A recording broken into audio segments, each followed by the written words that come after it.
নাই, যত ছোট তত স্মার্ট। আপনি চাইলে আরো স্মার্ট হয়ে আসতে পারেন।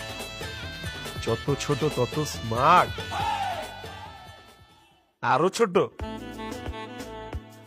ধরো বাদ দেন ভাবি, আমি শরম পেয়ে গেছি দেখছেন। জগা শুনেন, আপনি আমার ফোন নাম্বারটা রাখ, আপনার কখন কি লাগবো না লাগবো আপনি আমার ডাইরেক্ট ফোনে কইলে আর কারো কখন লাগবো না, ভাবিরও ফোন দেওয়া লাগবো না। আপনি একটা ফোন দিবেন, আমি আপনার দিয়েছি নগদ হোম ডেলিভারি। যদি ফোনে না পান বাইরে দিবেন মেসেজ, সমস্যা না। আপনার নাম্বারটা লো, আপনার করে মিস কল দিই কোন কোন কোন।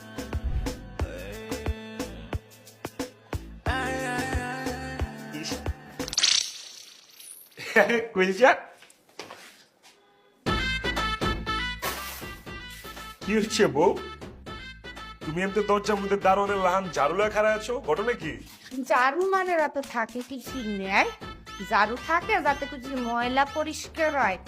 তোমার চরিত্রের মধ্যে যে পরিমাণ ময়লা ঢোকছে 5 বছর তো আমি এখন পর্যন্ত একটু ময়লাও মনে হয় মুই পরিষ্কার করতে পারি নাই। এর পিছনে ভাবছি আর একটু ঝাড়ু দিয়ে ময়লা পরিষ্কার করবো। কে আমি কি করছি? কি হর্ষ বোঝো না? মুই যে বললাম ভাবিদারে যে মুগো ভাবতেছি নাই এত সুখানি ভাবিনলে গিয়ে তিনির বইজন শুদ্ধ লইয়ে গেছো আবার বাজার সদাই ওকে দিয়ে দেবা কে লাগে কি তোমার কইলজা তুমি সব কথা বললা কেমনে?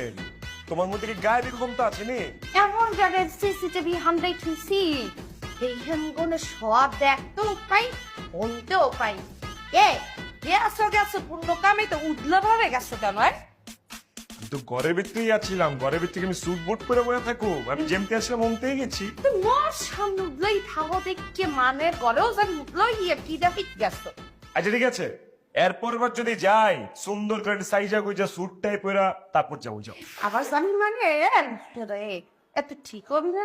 হ্যাঁ যতই ঝাড়ুতে তো আর পরিষ্কার হয় না চরিত্র লুচুয়াটা। উপরে গেছিলাম, উপরে গেছিলা কে? কইতাছি হইছে কি, তুমি তো ভাবিরে কিছু চিনি নাই, কিন্তু ঘরে তো বয়মে বয়মে চিনাই না রাখি আমি। তুমি যে মিছা কথাটা কইছো, মিছা কথা তো ভালো না।